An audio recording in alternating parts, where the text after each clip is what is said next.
Salve Maria.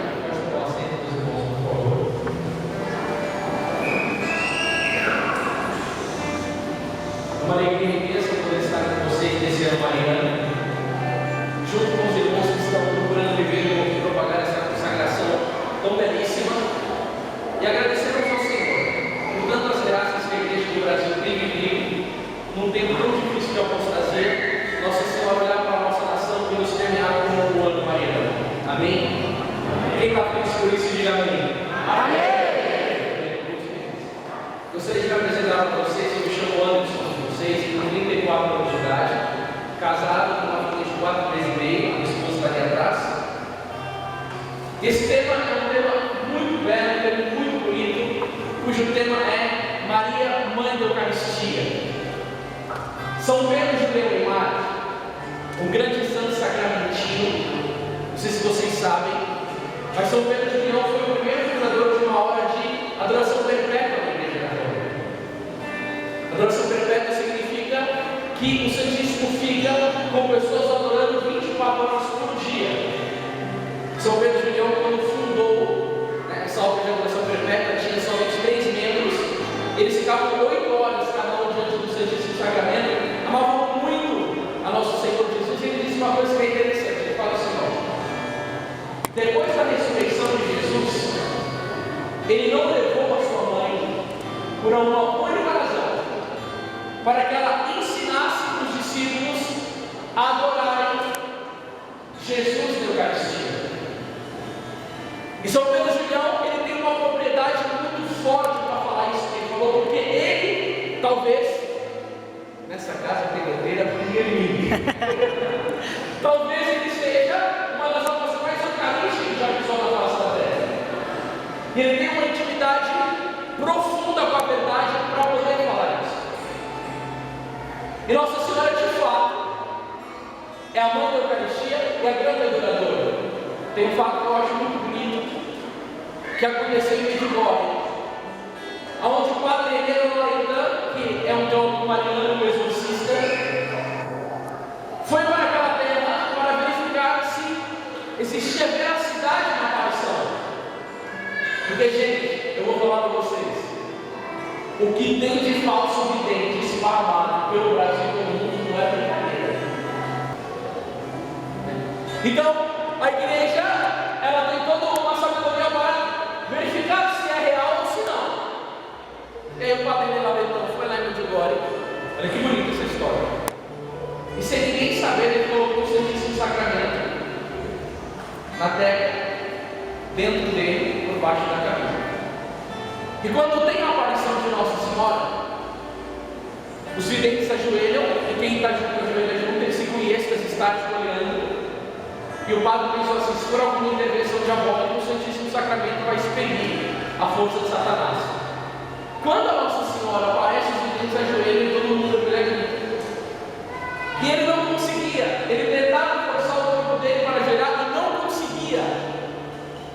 E aí ele escutou uma voz de mulher: não é o meu filho que tem que se ajoelhar diante de mim, sou eu que tenho que me ajoelhar diante do meu filho. E aí mostra que Nossa Senhora não é só mãe da Eucaristia, mas ela é a grande adoradora. E aí nós precisamos aprender com ela a viver esse mistério. Então vamos aqui acompanhar a vida eucarística de Nossa Senhora antes da encarnação, que se chama preparação. Durante a encarnação, que é a comunhão. E depois da comunhão, que é a vida eucarística. Amém? Queridos, vocês imaginam Nossa Senhora no seu preparo para receber Jesus, que é o mesmo Jesus que estava no ventre da Virgem Maria, que encarnou em Nossa Senhora, é identicamente o Cristo que nós colocamos aqui no altar. Sobre isso não resta dúvida. E aí, meus irmãos e minhas irmãs,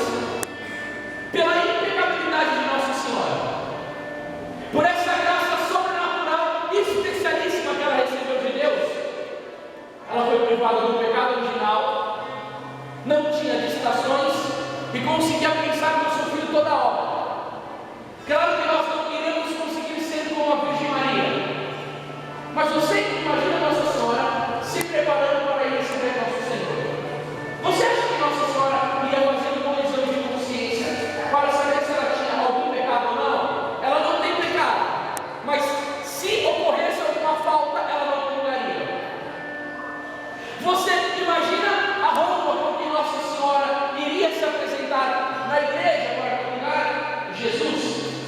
Você imagina o silêncio que Nossa Senhora ia fazer para receber o seu filho? A maneira como ela ia se comportar dentro da igreja? A maneira como ela ia fazer a procissão eucarística e como ela ia chegar diante do seu filho para comungar o seu filho? Então vamos começar a perceber uma coisa aqui. E aí eu te faço uma pergunta agora. E eu preciso que você me responda, para a gente compreender isso. O que é mais importante? A Eucaristia ou a oração? Diga para mim comigo. O que é mais importante? A Eucaristia ou a oração? Ninguém está falando nada, todo mundo no silêncio. O que é mais importante? A Eucaristia ou a oração? Alguns falam Eucaristia e alguns falam oração. Gente, eu responderia que é Eucaristia, mas o santo respondeu com a oração. São Pedro de Leão, como ele disse, a oração é mais importante do que a Eucaristia, porque eu nunca vou compreender a Eucaristia se eu não tiver uma vida de oração. Guardem isso no coração de vocês. Quando você reza, você recebe luzes profundíssima de Deus. Por isso que o livro de Provérbios 28:5 vai dizer: os homens maus não compreendem o que é justo, os que buscam o Senhor tudo entendem. Quando uma alma ela medita as verdades eternas, quando ela se coloca em oração, acontece aquilo que Jesus disse, aquilo que ele mesmo é: eu sou a luz que ilumina todo homem. E a oração vai dizer, Santo Tomás de Aquino, é o quê? É a elevação da mente a Deus, é o maneiro profundo com Deus, é amar a Jesus, é dialogar com Deus, e todas as luzes de verdades que Ele mesmo tem que revelar, elas só brotam no coração que reza. E aí, meu irmão, você vê que Nosso Senhor vai dizer em Lucas 18:1, Jesus propôs uma parábola mostrando a necessidade de orar sempre, sem jamais deixar de fazer. Eclesiastes 18:22, orai sem cessar. E aí vai dizer, Mateus 7:7, buscai e será aberto. Não, buscai e acharei, batei e vos será aberto. São diversos convites de Jesus admoestando a oração. Mateus capítulo 6, verso 33, buscai em primeiro lugar o reino de Deus e a sua justiça, e tudo mais vos será dado em acréscimo. Só que o que acontece, irmãos? As pessoas elas acham que rezar é só pedir coisas para Deus. A súplica é uma parte da oração, mas buscar a compreensão da verdade é o miolo da oração. Eu não devo rezar simplesmente para pedir coisas materiais para Deus, ou quando eu passo necessidade, como a maioria vive, mas eu devo rezar para quê? Para compreender a verdade. O nosso coração anela pela verdade. E aí, meu irmão, imagina quando você pega um livro sobre a Eucaristia, e aí você começa a meditar verdades eucarísticas. Aí vai estar escrito lá, Mateus 26:26, tomai e comei, isto é o meu corpo. Para quem só lê, é uma coisa, mas para Santo Agostinho, que rezava em cima, chegava aquela condição de amor inteira da sua alma: Senhor, vós estáis longo de amor em dizer, comei o meu corpo e bebeu o meu sangue.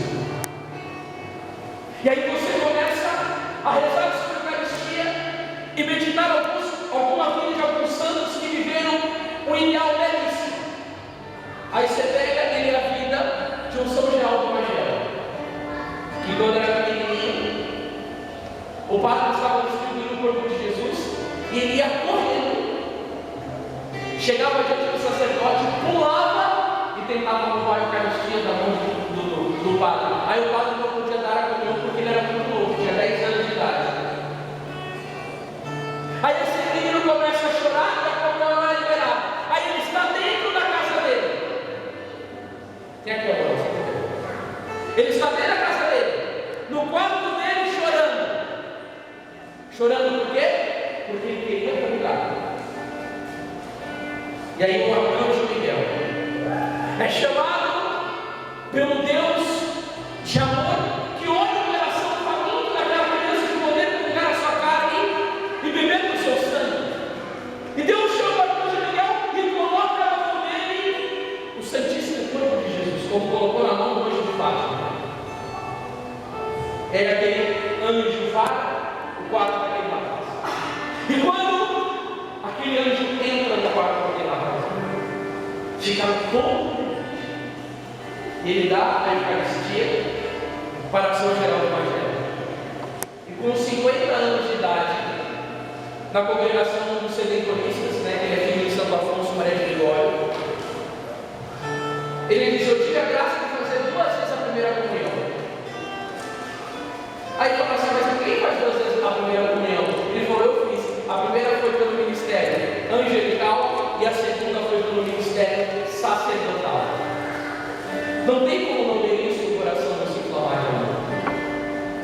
E aí eu leio uma outra parte da vida de São Geraldo Magela. Essa daí você tem que ter fé para acreditar, hein? Você acredita naquela passagem da Bíblia de Lucas 1:37? Para Deus nada é impossível, sim ou não? Mas você acredita mesmo? São Geraldo Magela está um dia adorando Jesus no Santíssimo Sacramento. Ele diz assim: Jesus, eu gostaria de ser tão pequenininho para estar dentro desse sacrário, pertinho do Senhor, bem perto do Senhor. Sabe o que acontece? Jesus encolhe São Geraldo Magela e faz ele virar um pigmeu e recolhe ele dentro do sacrário, bem próximo do coração. Eu leio uma história dessa. Eu medito numa história dessa. É uma preparação. Quando eu chegar na Santa Missa, eu não vou comungar da mesma maneira. O meu coração vai estar absorto no desenho, será tão intenso, e que se eu rezar em cima daquilo, o Espírito Santo me dá graça de penetração do mistério, e o meu comportamento é diferente. Por exemplo, Santo Afonso Maria de Ligório, um dia chegou na capela do Santíssimo, a lamparina estava apagada. Ele chegou, colocou com o dedo e a lamparina acendeu. Jesus disse em Lucas 12:49: ele lançar fogo à terra, ele é o fogo puro. Mas Santo Tomás de Aquino também disse: nós nos transformamos naquilo que amamos.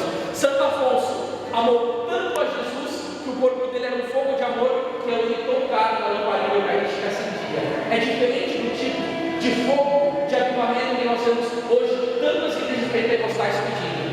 Elas pedem fogo, eles gritam, os protestantes, eles rodam, eles fazem inúmeras coisas. Só que eu não sei que tipo de Espírito Santo que é aquele que eles clamam e rodopiam. E aí eu escuto, dizendo que foi a Aline Barros que disse isso, né? A minha música não foi composta para que esses católicos fiquem dobrados diante de uma bolacha adorando, porque a minha música não foi composta para adorar a bolacha. Ainda bem, porque a sua música é herética. Eu quero cantar a música da Toca Cacique da Shalom para adorar o corpo, o sangue e a divindade, porque aqui nessa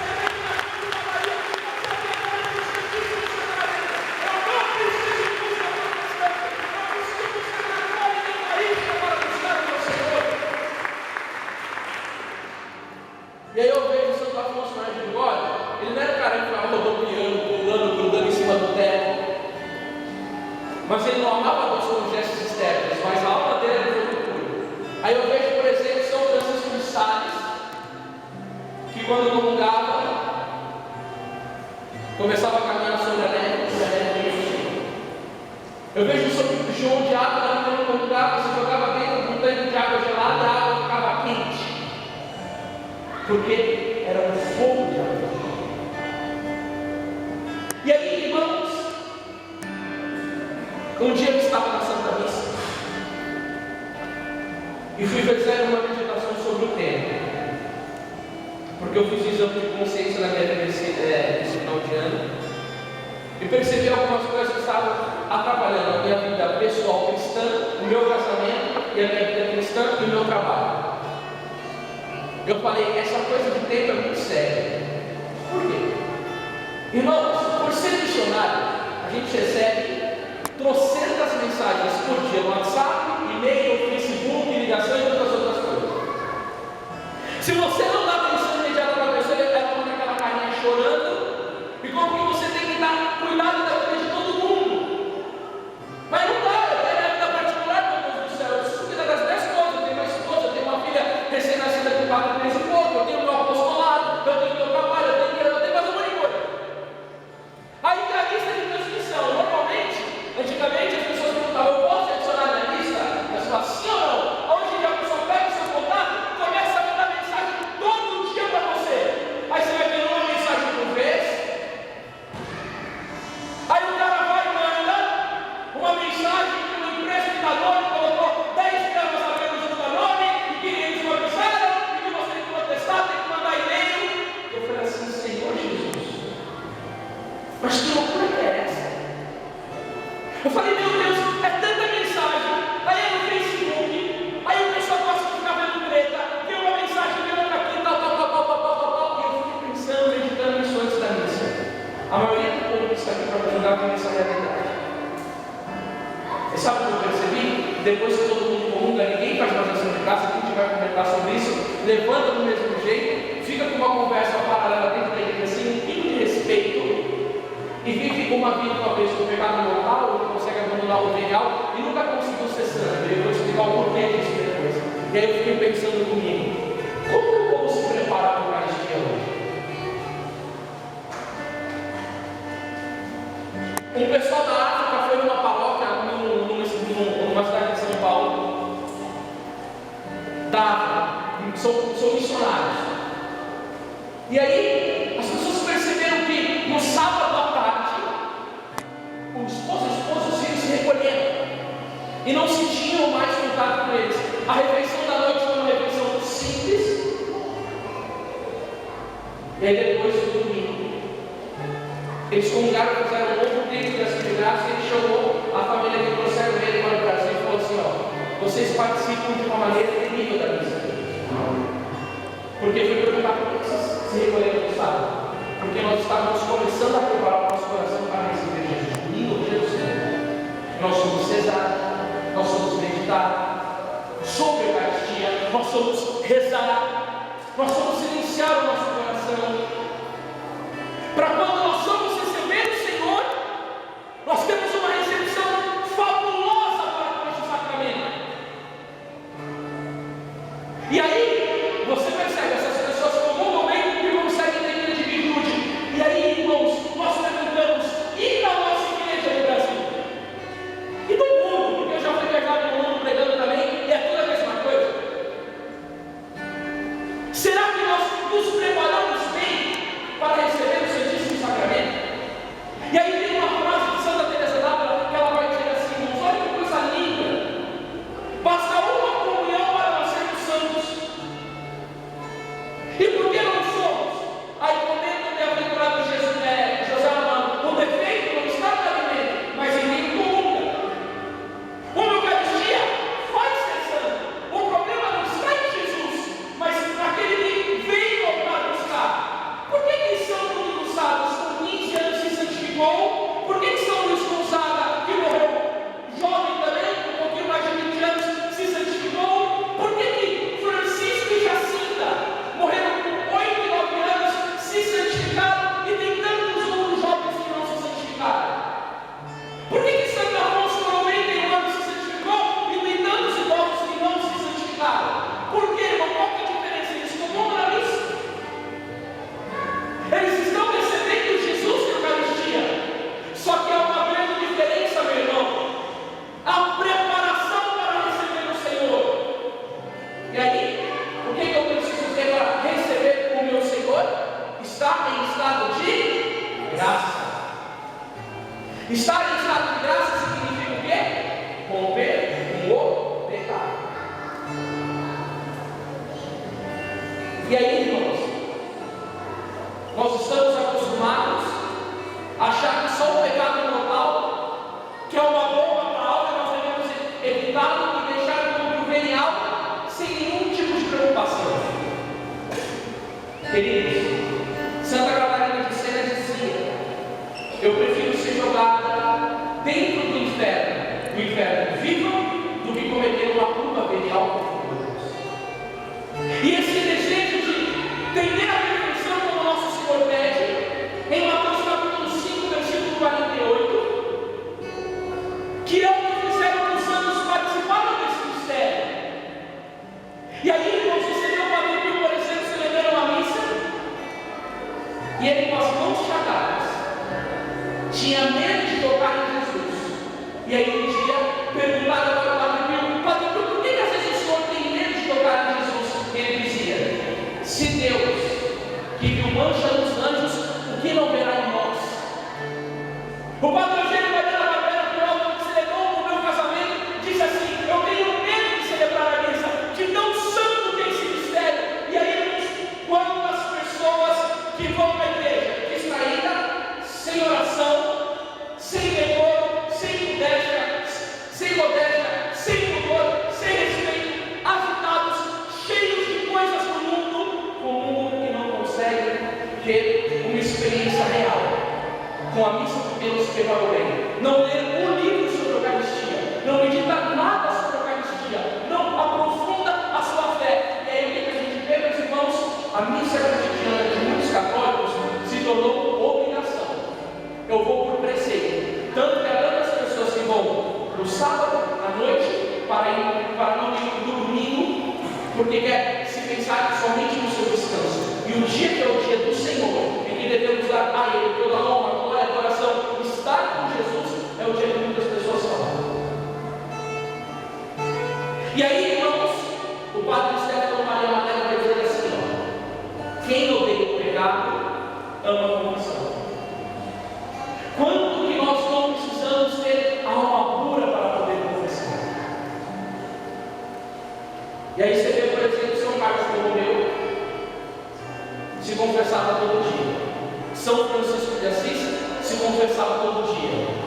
Alguns santos se confessavam até 3 vezes ao dia. E hoje em dia a prática da confissão ela sumiu. E aí isso não proporciona aos católicos comungarem bem. Por quê? Porque quando uma pessoa comunga em pecado mortal, nós chamamos isso de sacrilégio.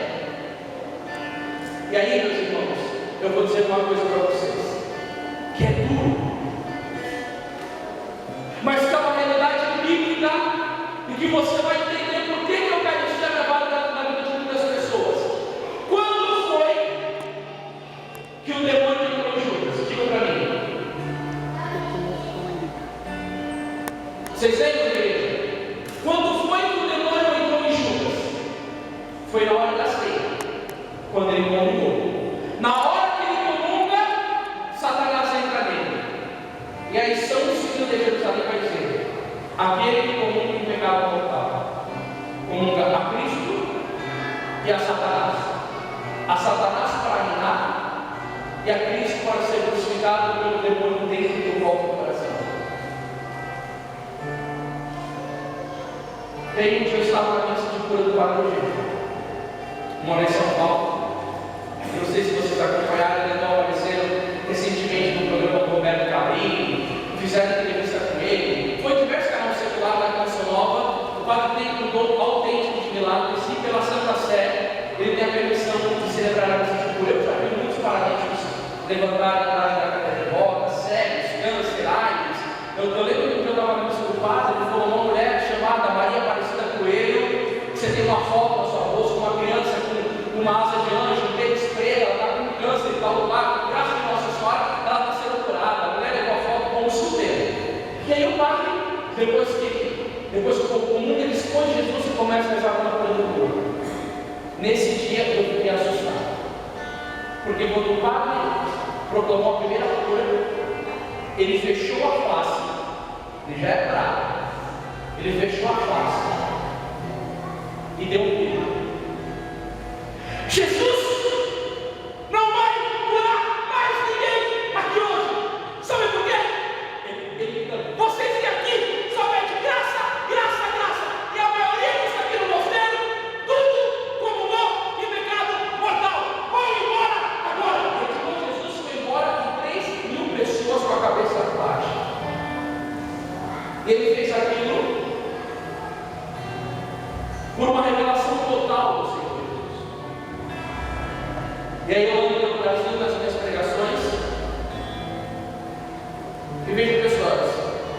louvando o Senhor, com as mãos para cima, sorrindo, rezando em línguas, repousando no Espírito Santo. Aí a gente pergunta: quanto tempo que você não confessa? 10 anos, levanta a mão. Muita gente. Aí você fala: 5 anos, muita gente levanta a mão. 2 anos, muita gente levanta a mão. E aí eu me pergunto: que formação catequética que essa pessoa tem? Aí você vê um problema. A pessoa está lá no teto, comunga todo domingo na missa e bastante Eucaristia para ser santos. Por que ela não consegue desvencilhar do voto dela? Porque não confessa, porque não tem propósito. Então Jesus entra dentro do coração dela, em vez de ter uma eficácia, o que acontece é um sacrilégio. Como diz o apóstolo Paulo: come e bebe a sua própria condenação. A pessoa é ressentida. O Senhor dá força para as pessoas que são ressentidas perdoarem. Por que ele não consegue perdoar? Porque não comunga bem. A pessoa vive na impureza. Comunga. Por quê? Porque comunga mal. A pessoa tem o vício da mentira. Ela não consegue mudar. Ela vem comunga. Por quê? Porque comunga mal. E aí, irmãos, esse grande problema do sacrilégio tem levado almas ao inferno. Santo Afonso Maria de Ligório narra uma freira que cometeu um pecado desonesto. Os padres antigamente chamavam o pecado desonesto de pecado impuro. Não sei o que a freira fez, mas um pecado que não se mandamento. E ela ficou com vergonha de confessar. E foi na igreja. Como uma vez em sacrilégio, como uma segunda vez, na terceira vez que essa freira colocou em sacrilégio, ela morreu. E quando ela estava no caixão, o anjo pegou o sacerdote que estava cuidando das exéquias dela, levou o sacerdote até a borda do caixão, levantou ela. O anjo colocou o cálice e o outro bateu 3 vezes. Por milagre eucarístico, Deus permitiu que a hóstia consagrada não fosse diluída, não fosse consumida. E as 3 hóstias foram para o cálice. Os 2 anjos subiram ao paraíso e um demônio apareceu na borda do caixão e o padre viu arrancando a alma da terra e levou ao inferno por causa da comunhão sacramental, por ter comungado em pecado. Sabe o que eu digo para vocês, irmãos? A maioria das pessoas andam comungando assim. Por quê? Porque em muitos corações foi roubado a graça de crer na presença real de Jesus na Eucaristia. E o que elimina isso? A graça de crer é o próprio pecado.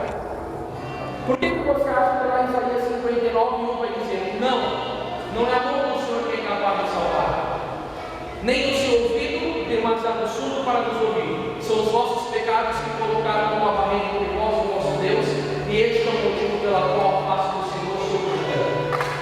Queridos, nós precisamos entender aquela palavra de Mateus capítulo 5, versículo 8. Bem-aventurados puros de coração, porque verão a Deus. O que acontece com uma alma santificada? Os mistérios do Senhor são revelados no seu coração. Imagina só uma Santa Bernadette e uma Santa Catarina de Sena que nem sabia ler, nem sabia escrever. Santa Catarina de Sena era burra, analfabeta. Só que um dia aquela freira comungou e ela entrou no mês. E ela cai numa fogueira. E os irmãos dela dominicano dizem: Catarina, sai do fogo, você vai se queimar. Ela, calma. O fogo de fora é muito frio pelo pé do fogo que está dentro. E aquela mulher que era burra, iletrada, sem cultura, nada, mas tinha uma graça do Espírito Santo tão portentosa na alma, compreendia tantas coisas, mandava carta para governadores, mandou o Papa de avião vir para Roma, consertou a igreja na época dela. Na época dela, Santa Catarina de Sena ligava o céu à terra, não tinha cultura. Irmãos, quantos teólogos hoje abomináveis que só pregam mentiras? Eu já vi, queridos católicos, vídeos na internet de abuso sendo feito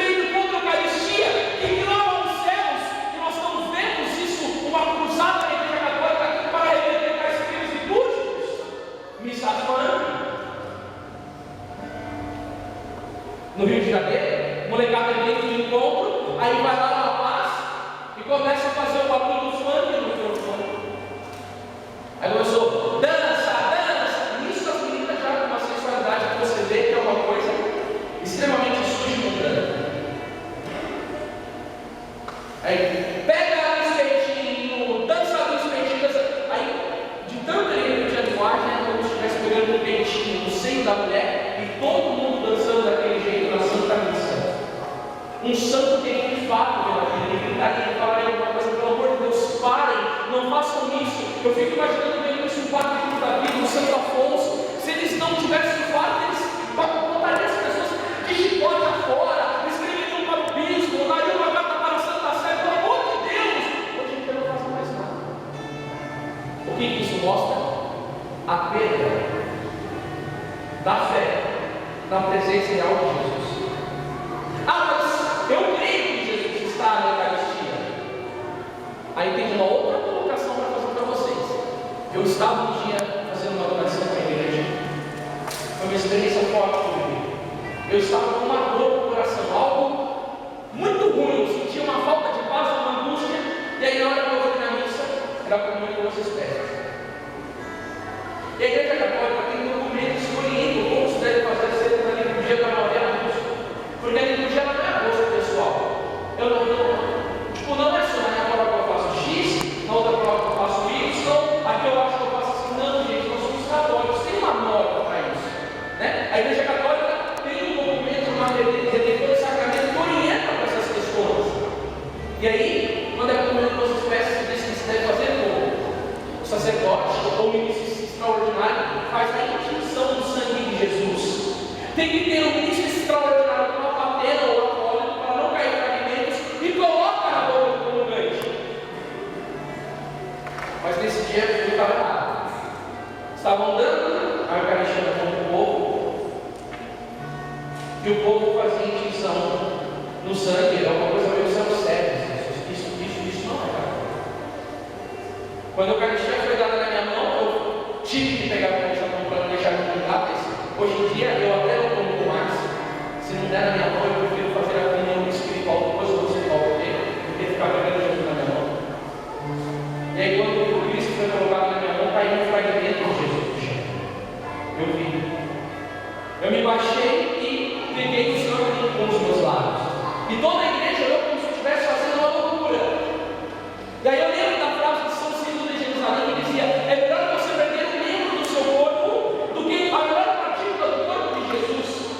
E o mesmo São Cirilo dizia: se você perdeu um peixinho de ouro, você vai ficar procurando na sua casa que nem louco, fazendo o valor que ele tem financeiro. Quanto mais o corpo de Jesus, meu Deus do céu. Só que você sabe, né, gente? O povo é tudo materialista. Por que Judas se comungou e o demônio entrou nele? Porque ele não estava com o propósito de dar Jesus por causa do dinheiro. O materialismo, a pessoa que só pensa em dinheiro, ela nunca vai comungar bem. Nunca. É uma prática se as pessoas só pensam em dinheiro. Eu não estou falando que não possa ter. A pessoa pode ser rica, milionária e falar os santos, mas o coração não está no cofre, entendeu? Amém? E aí, quando eu voltei para o meu lugar, eu fui fazer a minha ação de graça. Sabe que o povo da igreja deixa? Conversando paralelo lá, eu já estava irritado, olhei para as pessoas, falei: silêncio, meu igreja, me respeita, por favor. Eu estava irritado. Aí quando eu estava ali, Jesus me disse: vai no altar e me pega. Quando eu cheguei no altar, vários fragmentos, gente, aqui no meu coração, eu falei: nossa, mas não se tem zelo.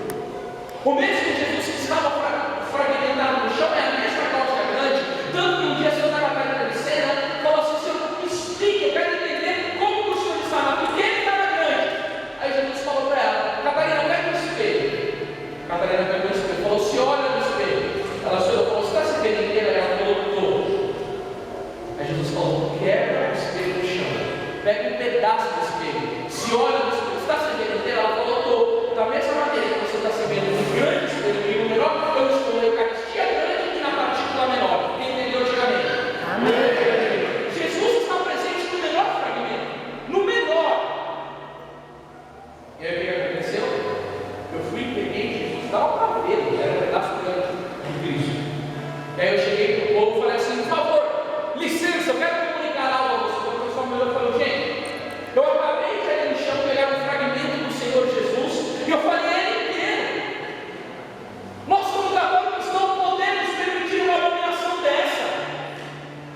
Aí chegou a dona da paróquia, a tiazinha. Quem que está gritando aí? Não sei o que ela falou. Eu te amo, cara. Eu estou explicando para o povo que aconteceu. Sai daí, não sei o que lá. Eu falei, mas aqui é a casa do meu pai. Eu não vou sair daqui. Eu falei para a senhora, eu falei, sabe por que você não se incomoda? Eu falei, porque você não crê. Ela falou, eu creio. Eu falei, se tu crês e não adora, adora semelhante aos demônios, que creem, mas não adoram. De Santo Agostinho. Sabe qual é o problema? Tem gente que crê, mas não adora. Você não acha que lá no inferno está lotado de pessoas que creem em Jesus, mas não adoram? Há uma diferença entre crer em Jesus e em adorar Jesus. Sabe o que está acontecendo hoje para o povo? As pessoas creem, né, Gatinho? Mas não adoram.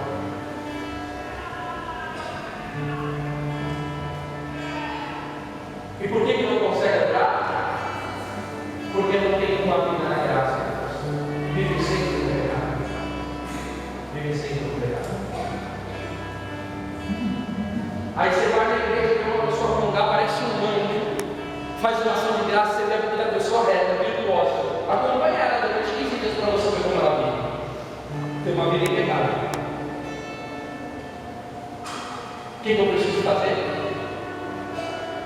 Eu preciso começar a buscar um pouco mais de interioridade, de silenciar um pouco mais o meu coração. Eu preciso começar a colocar aquilo que é supérfluo na minha vida, programas de televisão morais que contenham palavrões. Gente, fala a verdade, vai. Estamos aqui numa comunidade católica. Eu não sei como um católico ainda consegue assistir uma novela, gente. Pelo amor de Deus, adultério, mentira, vaidade, jogo de poder. A pessoa precisando arrumar a vida dela, ela fica interessada em o que vai acontecer no próximo capítulo da outra, sendo que é uma mentira que não existe, é simplesmente um roteiro que é escrito. Pelo amor de Deus, gente, o homem caísta não se importa com essas coisas. Eu, como católico, vou assistir uma novela na Rede Globo, onde um cara em cima do outro, corpo cheio de suor, tendo relação homossexual e imoral. Homossexualidade é pecado mortal. Isso é uma praga, porque hoje há tantos católicos que já, não, o que vale é o amor. Amar é querer bem do outro. Amar não é você manter uma relação sexual anal fora daquilo que Deus constituiu um homem e uma mulher. Isso é pecado. As pessoas ficam vendo essas coisas. E sabe o que os padres exorcistas dizem? Os maiores problemas dos exorcismos são quando as pessoas assistem impureza e pornografia na internet e os demônios grudam na mente das pessoas. Aí a pessoa não consegue ter vida de oração, por quê? Porque ela entrou numa contaminação espiritual tremenda. Ela colocou o pé dela num lugar todo infeccionado, ela permitiu que os olhos dela vissem coisas infeccionadas, que a língua dela, o corpo dela, frequentando lugares que não prestam, que não tem como, eu vou comungar. Jesus entra dentro do meu coração, todo destruído. Anderson, mas a comunhão não é para os fracos? Fraco não significa viver em pecado mortal, gente. Ao menos confessa. E aí, irmãos, tem uma coisa que eu fiquei estarrecido. Que eu falei, meu Jesus de Nazaré, isso é muito sério. Quem já escutou aqui falar de Santa Faustina, diga amém. Amém. Quem nunca escutou falar de Santa Faustina, diga amém. Então eu vou falar para vocês. Santa Faustina é uma santa religiosa polonesa, que Jesus chamou ela de secretária da misericórdia, que deu para o mundo o contexto das 15 horas da tarde. Não sei se vocês já usaram pela sua dolorosa paixão, tem de misericórdia que nós não conhecem. Um dia, queria pedir para o irmão que está dando esse valor maravilhoso abaixar só um pouquinho. Obrigado, mas está muito bom, obrigado, viu? Olha isso, presta atenção nisso que eu vou dizer para vocês, isso vai ajudar muito você a refletir na sua vida. Santa Faustina estava no convento um dia, ia ter uma missa, e 6 irmãs religiosas estavam para participar, ele participava. Quando o padre vai dar a Eucaristia, para a irmã Faustina ele deu 2 espécies consagradas, 2. E a freira foi e ficou sem. Ela falou, nossa, eu não tem direitinho, ele foi consagrado e buscar na reserva eucarística, outro Quando o padre está indo lá, Jesus disse no coração de Santa Faustina: eu fiz isso de propósito. Por que, Jesus? Porque eu tenho nojo de entrar no coração dessa freira. Mas por que, Jesus? Quando eu entro no coração dela, ela não me agradece, ela não me ama, ela não conversa comigo. No coração dela, eu sou um Deus escondido. Quando eu ia ver ficar apavorado, você vai entender por quê. A vida religiosa que essa freira vivia chama-se regime de clausura. Como que é o regime de clausura? A freira entra lá dentro. Se os pais dela morrem, ela não pode sair para ir pelo pai. Atendimento médico, se possível, dentro do convento. Só se algum tipo de cirurgia que ela não pode sair, que ela vai para o hospital. Ela não pisa fora do convento.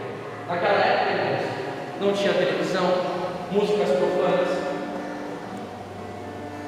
O ato religioso das freiras é aquele que só mostra a face. Todo mundo. Leituras mundanas, não tinha dessas coisas. Como temos o peito de hoje. Leituras mundanas. Bom, deixa eu ficar quieto aqui, que a gente sabe que mais vezes é bom para falar.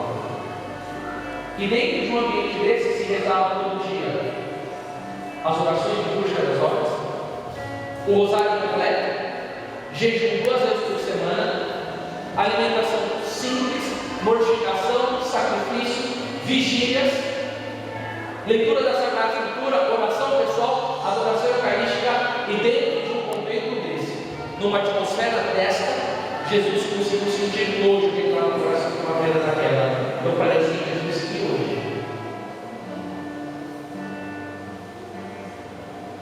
eu falei assim, hoje. E aí, irmãos, vocês podem perceber uma coisa. Nós estamos no ano mariano e vamos comemorar o centenário de Nossa Senhora de Fátima. Amém?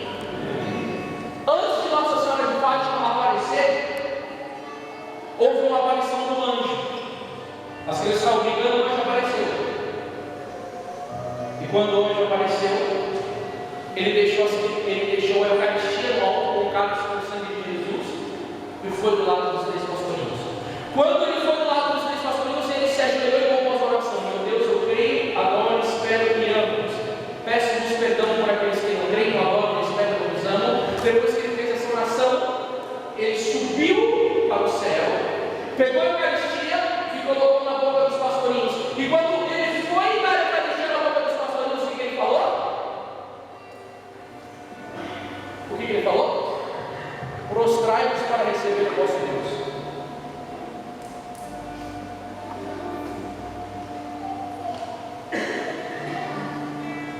Você pode ver aqui no diante da imagem, depois se vocês querem ver, os pastores estão de joelhos. Quando eu fui pregar em Portugal, eu fui nesse local da aparição. O que o anjo disse para os pastorinhos? Prostrai-vos para receber o vosso Deus. Por que não deu de pé? Pediu para eles se ajoelhar.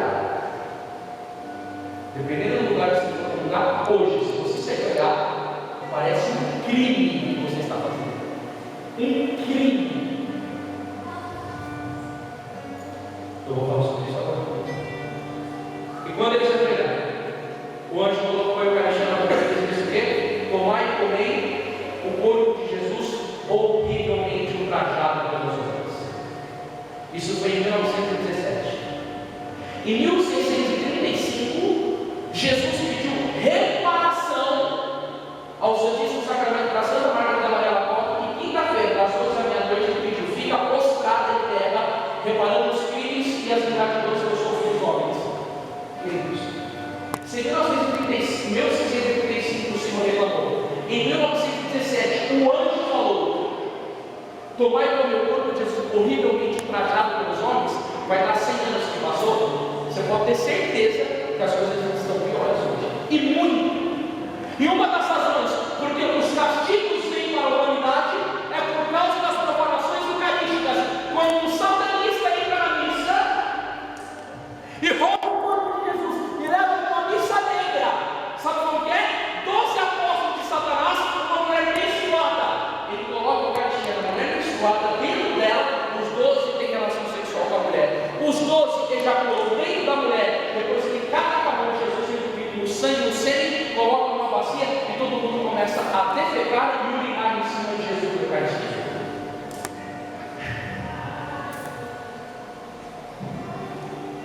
Por quê? Porque a desacralização do mistério da Eucaristia aconteceu na igreja. E sabe por que isso acontece? Porque não toma comunhão na boca sem indivíduos. Quando eu fui pregar na Itália, eu tive a graça de ter uma reunião particular com o Senhor José Aparecido, que hoje é bispo do Brasil. E eu falei assim: Dom José, eu tenho visto o Papa Bento XVI sempre dar comunhão na boca e de joelhos. E por que ele faz isso? Porque isso não provocar. Porque eu queria saber de uma pessoa que está lá dentro, que ele era assessor do Papa. Ele falou: Anderson, a comunhão eucarística sempre foi na boca e de joelhos. Sempre. Os mais antigos lembram disso. Houve na época de epidemia, num determinado país, não me lembro, que as pessoas falavam que o contágio da mão com a saliva poderia gerar alguma infecção, alguma. Como que chama isso, irmão? Vírus, né? Alguma doença infecciosa por meio de vírus. Começaram a pedir para o Papa liberar a comunhão da mão. Os cardeais, defensores da fé, são do lado, não faça isso. Os progressistas, porque está cheio de pessoas querendo destruir a igreja lá hoje, lotado de inimigos da igreja lá. Não, vamos lá comigo, porque se morre alguém, vai ser cristão. O Papa foi forçado, depois ele morreu arrependido. E colocou a comunhão na mão. Só que tem uma coisa, para dizer para vocês. Quando uma pessoa, por exemplo, um satanista, vem na igreja, rouba nosso Senhor Jesus Cristo e vai para uma seita satânica, e faz uma missa negra com Jesus, ele está no ato de comunhão da igreja. E aí um dia, por uma graça do Espírito Santo, essa alma se converte.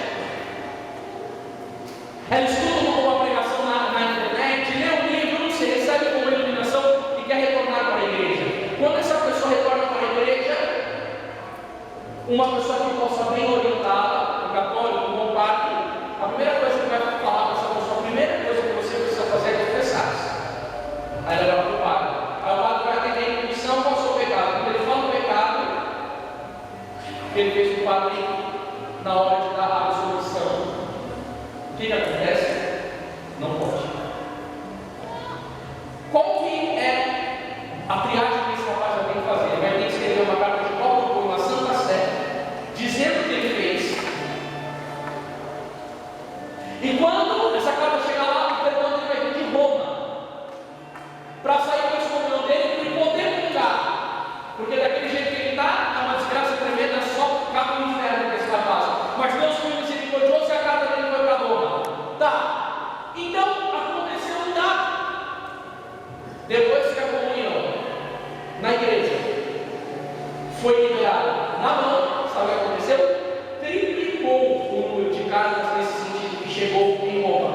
Ou seja, quando as pessoas comunham na mão, fica muito mais fácil de roubar nosso Senhor Jesus Cristo e levá-lo para a seita satânica. E aí eu perguntei para esse moço, mas por que o Papa Bento XVI, sabendo disso, não manda uma carta para a igreja do mundo inteiro e fala para ele não pode fazer isso, porque senão os sacerdotes iam se rebelar contra o Papa. É questão de estratégia. Há tanta desobediência, há tanta inversão de valores dentro da igreja, há tanta dificuldade, falta de fé, que se o Papa pedir um negócio desse, há uma desobediência. O Papa Francisco não falou para não ficar dando parte de Cristo na missa, quantos que não obedecem? Verdade ou mentira? O Papa manda lá em Roma, né? O Papa manda eu. Aí o que acontece? Só que depois que a comunhão foi colocada na mão, triplicou o número de profanações. Tanto que nessa capa desse livro, você vê São João Evangelista dando comunhão para Nossa Senhora de joelhos e na rua. Olha a piedade, olha o olhar, olha o jeito que ele pega, a mão de Nossa Senhora, né? a candura do olhar. O que aconteceu? Tudo isso se perdeu, católicos. E o que eu quero dizer para vocês é que vocês não podem deixar o anticristo tomar da sua alma a maior preciosidade da sua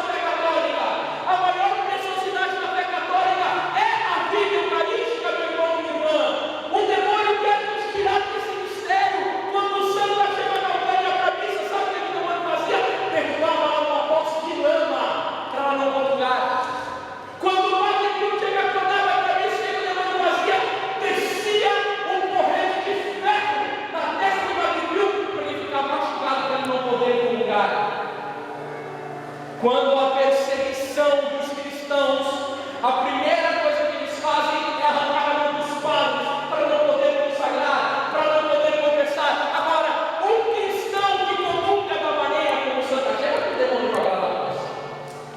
Um padre como que toma uma porrada de Satanás. Agora, se o povo comunga mal, o demônio pega isso daí. Quanto mais católicos profanos, quanto mais católicos vão vestidos, quanto mais a palavra tiver proclamação espírita, a melhor. Vamos profanar tudo. Agora, se o povo começar a querer buscar a vida de santidade, você vai ver o que você vai sofrer para comungar. Você vai ver a batalha espiritual que vai vir na sua vida. Você vai ver o pecado se levantando para tentar derrubar você, para você não comungar estado de graça. Porque o demônio sabe a força que tem uma alma cativa. O demônio sabe. Quando São João Maria Vianney chegou na cidade de Ars, que estava tomada pelo diabo, infestada de pecado, sabe o que ele fez? Não colocou uma calça curta, justa, mas justa, a justiça divina, e começou a fazer show e comprar 200 mil reais. Não, ele não fez isso. Ele foi para o Santíssimo Sacramento e adorava de madrugada. Ele não ficava o dia inteiro em rede social brincando. Ele rezava o rosário de Nossa Senhora. Sabe o que aconteceu? Ele não precisou botar um carro de som para o pessoal começar a ir na igreja. Irmãos, um padre com uma alma assim, ele atrai as almas. É por atração que a coisa acontece, gente. É por atração. As pessoas começaram na igreja bem, chegou um padre novo, vamos ver quem está lá. Quando o padre abre a boca de pregar, as pessoas se arrependiam na hora. Era uma pregação que entrava na alma de vida. Ele queria mudar de vida. O que aconteceu? Confissão. A boa forma do padre foi tomando conta da cidade. Eu sei que quando o São João Maria Vianney chegou na cidade, não tinha um católico. Quando ele morreu, não tinha um ateu, não tinha um pagão. Ele fechou os prostíbulos todos. As pessoas não iam mais no padre, não trabalhavam mais no domingo. E um dia o demônio prensou ele na parede e disse: esse ano você roubou 80 mil almas das pessoas.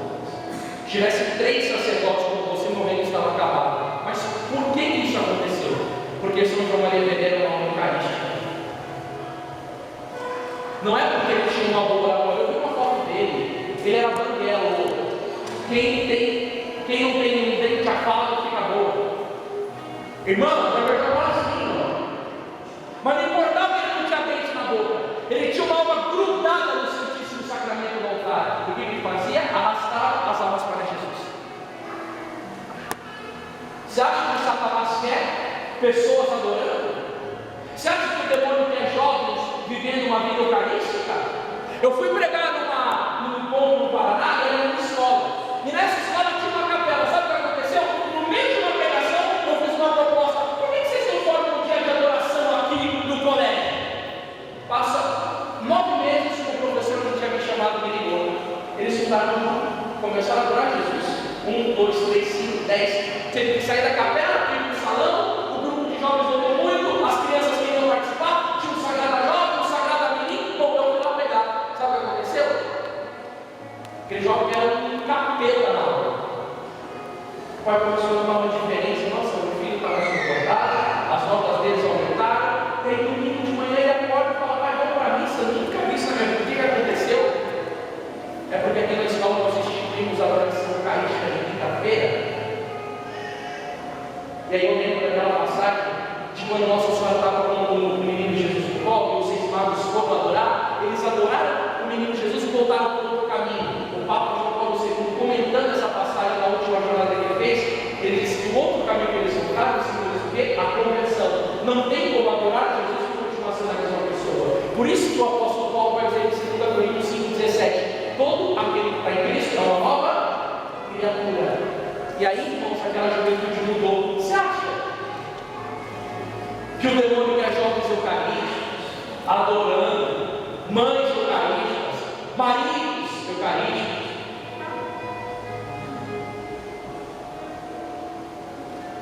E aí, meu irmão, minha irmã, eu quero que você entenda: há uma luta espiritual na sua vida. Por que tanta oposição, meu Deus do céu?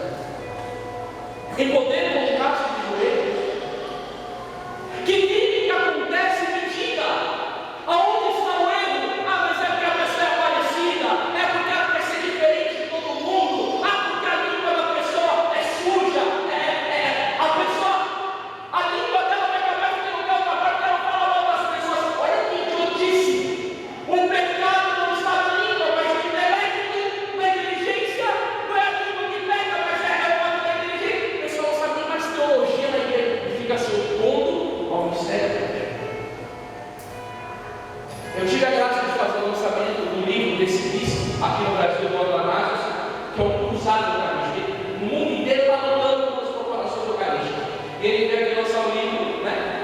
Pela minha de cor imaculada. Eu fui conversar com ele. Ele contou uma história que eu não ouvi. Ele falou que teve um país, eu lembro qual. Um menininho foi com a sua família a algum lugar. E o menininho chegou diante do sacerdote, ele se ajoelhou, e o padre católico procurou e falou assim: levanta. E aí o Natanael disse: eu te peço perdão por isso. E tal. Que sofrimento, não? Isso ficou triste, né? De ver o menininho passando aquilo, nosso padre meio de acolheiro, né? Ele estava muito bonitinho, né? O menino adolescente comungando, toma aqui e tal, não sei o que lá. Ele falou assim: não se preocupa, porque nesse dia eu recebi uma graça. Quando eu fui levantado pelo pescoço, nosso Senhor Jesus Cristo apareceu para mim. Olha que coisa bonita. Mas por outro lado é um sofrimento. Porque eu já vi missas, você procura no YouTube, missa, profanação de missa, a missa sendo celebrada em verdade sina, pessoal comungando de biquíni, os meninos comungando de suco.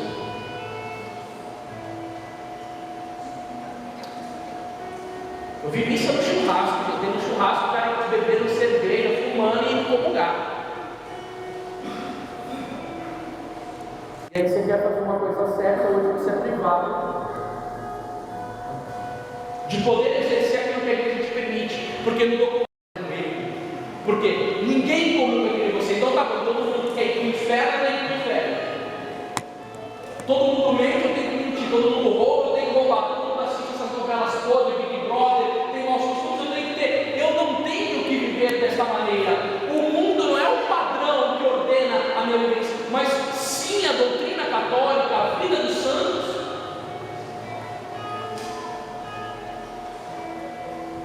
E aí, irmãos, se preparem bem para receber o Senhor. Rezem. Anderson, como que eu me preparo bem para sentar com esse padre? Eu vou falar, você pode rezar um texto doloroso, porque é o mistério do Calvário que você vai participar. E quando eu for fazer ação de graça, eu vou ensinar sobre isso, não tiver nada para falar, reze gozoso, para rezar um mistério gozoso depois da missa, tem um livro de piedade. Tantas coisas boas que os santos nos ensinam, mas eu quero te mostrar uma menina que se preparou bem para a comunidade. Ai, como eu gosto dessa história. Essa menina se chama Imelda. Ela foi no convento de umas freiras dominicanas e ela começou a ver um exemplo daquelas freiras e sentiu vontade de entrar para a religião. Só que ela não pôde levar muito novinha, mas houve uma permissão dela ficar algumas horas por dia no convento. E ela foi. E ela dizia para as freiras assim: como vocês conseguem comungar e não morrer de amor? Falando que quando a missa era celebrada, ela ficava tipo com os olhos assim para Nosso Senhor. Amor, a gente tem que educar Maria Clara assim, sabe? A gente tem que deixar Maria Clara desde pequenininha, ó. Começar direto, quando eu estou em casa lá, eu começo a contar as histórias da igreja da minha filha. Eu olhei para aquilo e inconsciente dela, né? Acho que ela fica assim, ela até quer responder, né? Então, sei lá, pelo menos começar a contar da minha filha com esses exemplos que estão no livro da vida dos santos, né? Aí a Beata Imelda queria muito contar e ficava aqui, olhava e brava no lugar de tá? E aí? Aconteceu que ela pediu para ir até o Papa, lá na Itália, para pedir a liberação da comunhão. Ela foi. E o Papa fez uma coisa chamada sabatina. Sabatina era perguntando algumas coisas da fé para ver se ela tinha compreensão do mistério. E começou a perguntar algumas coisas da fé, ela respondeu tudo direitinho. E bênção. E aí foi permitida a primeira comunhão dela, vestidinha de noiva, aquela coroinha toda bonitinha, né? Antigamente, gente, esses costumes são bonitos.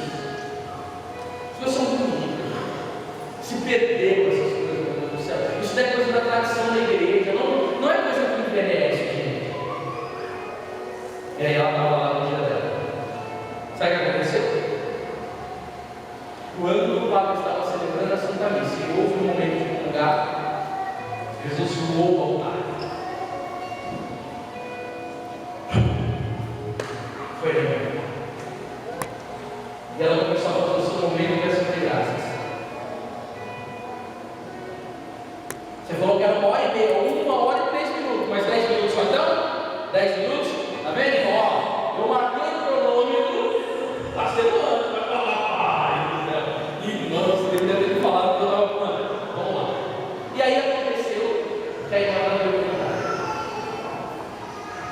depois eu vou fazer ação de graças dela. 10, depois 20, 30, 40, 50. Eu estava dando uma hora, as crianças estavam fazendo seus afazeres e foram até ela. Tocaram em mel, ela não respondeu nada. Em mel, ela não respondeu nada. A irmã colocou a mão no jugular, estava sem batimento cardíaco, sem respiração, e chamou outra irmã. Diz assim: irmã, lembra que a irmã dizia como vocês conseguem comungar e não pecador? Lembra sim. E Mel viveu essa experiência. Ela plantou, morreu de amor, e agora vai para em toda a eternidade com Jesus que ela tanto amou na Eucaristia.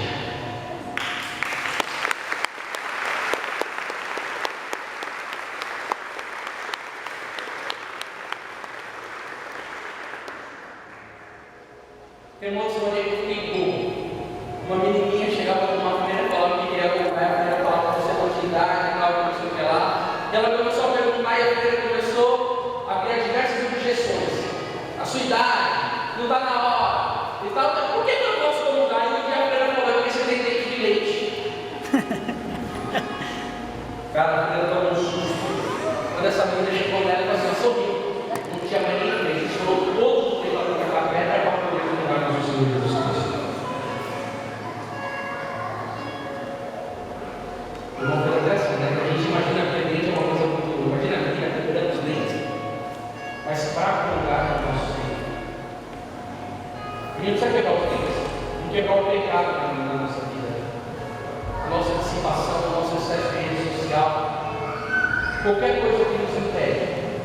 Preparar bem, ler um livro sobre Jesus Eucarístico, assistir um vídeo sobre o milagre eucarístico. Gente, eu fico besta de ver as coisas.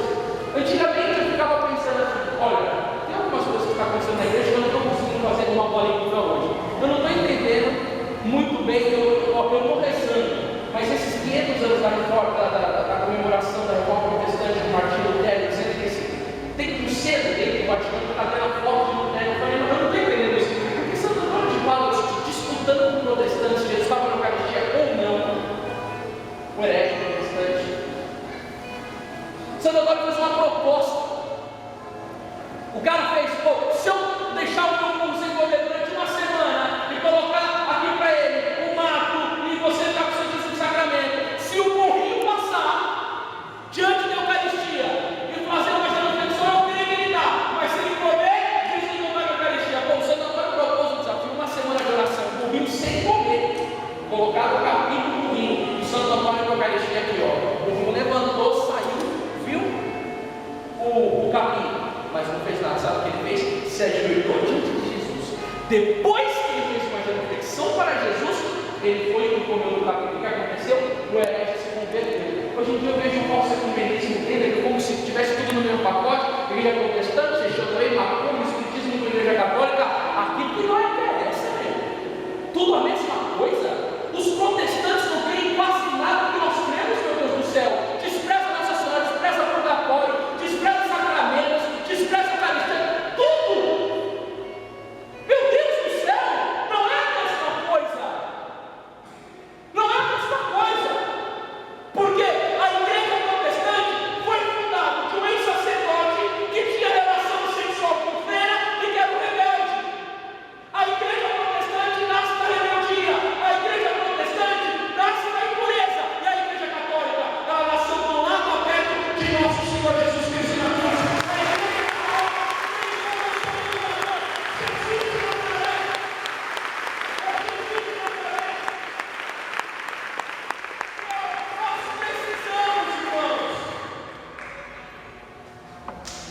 Tá bom, testemunho. Agora você imagina que Nossa Senhora morreu. Quando ela recebeu o Senhor, eu estou lembrando ali, na 13, né? Queridos, quando vocês estiverem no Senhor dentro de você, não procurem a sensibilidade.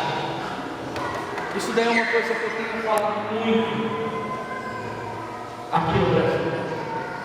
Nós não podemos ter uma fé sentimental.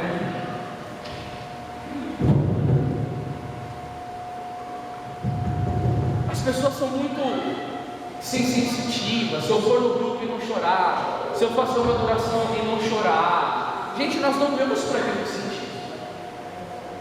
Nós dizemos por aquilo que cremos.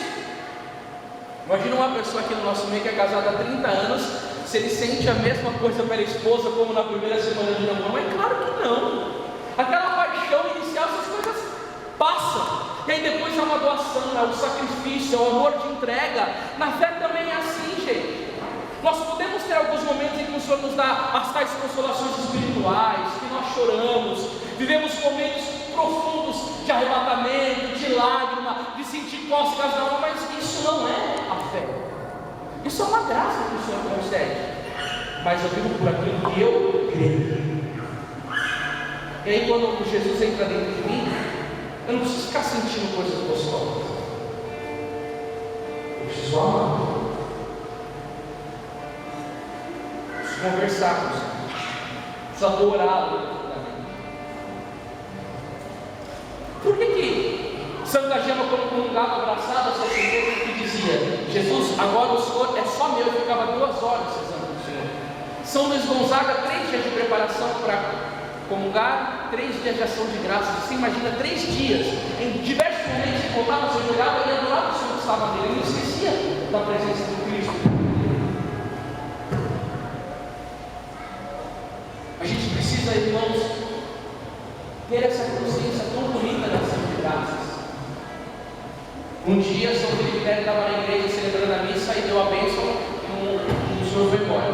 Aí ele chamou os corinhos e falou: segue o senhor com as velas. Aí os corinhos começaram a andar do lado do senhor com a vela. O senhor falou: vocês estão fazendo isso daí? Porque o senhor é um sagrado vivo, então tem que ter transladação de divinidade. Aí o senhor se tocou: nossa, eu amei, né? Então eu sou um sagrado vivo. Então aquele exemplo fez aquele homem entender o que acontece num sagrado vivo. Jesus está dentro dele.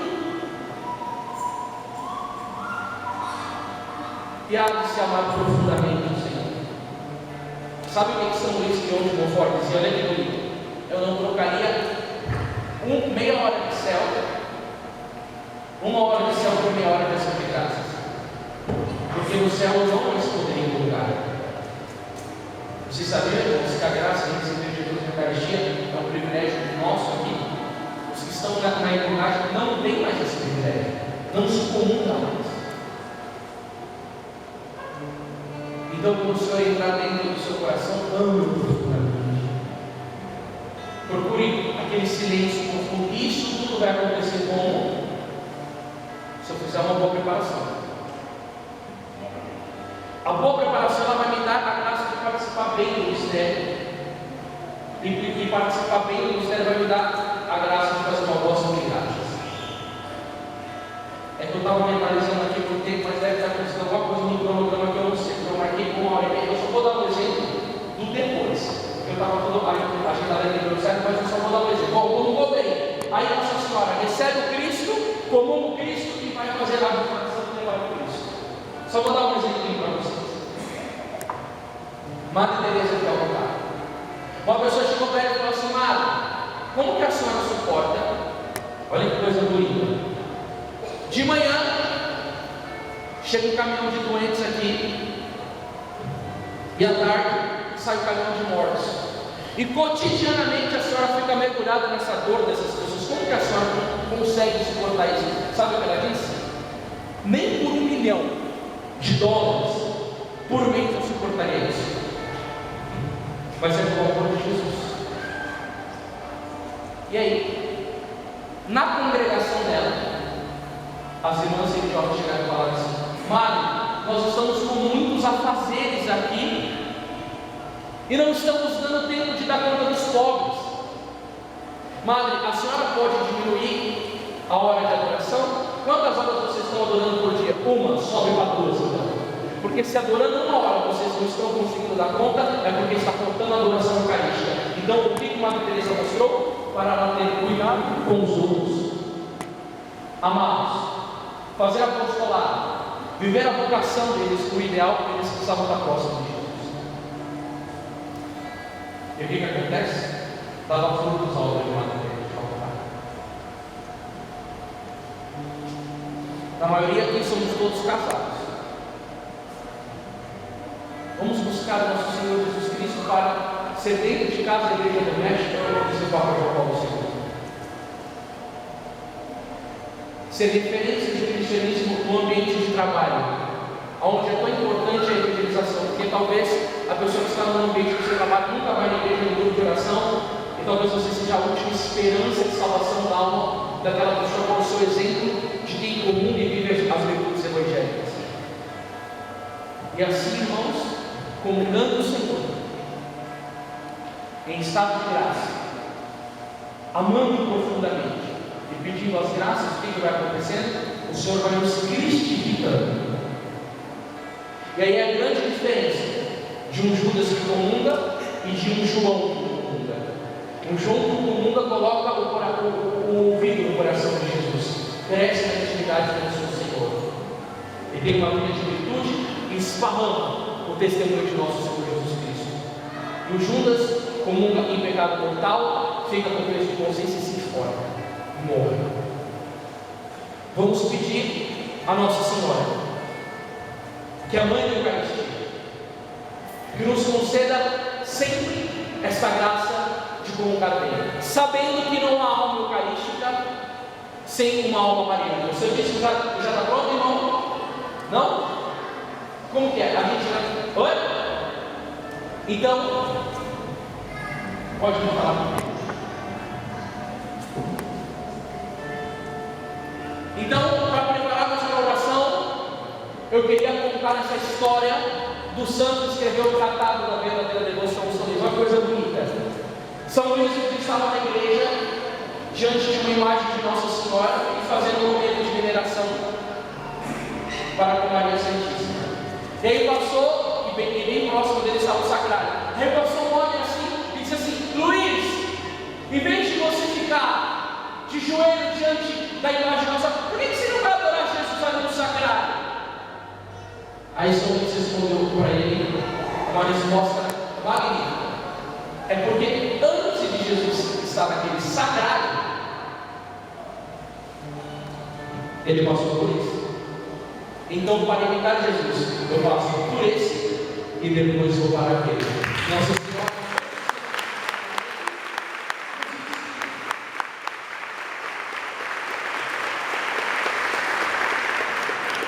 A escola de adoração pede. Amém? Amém. Vamos levantar um pouco dos nossos lugares.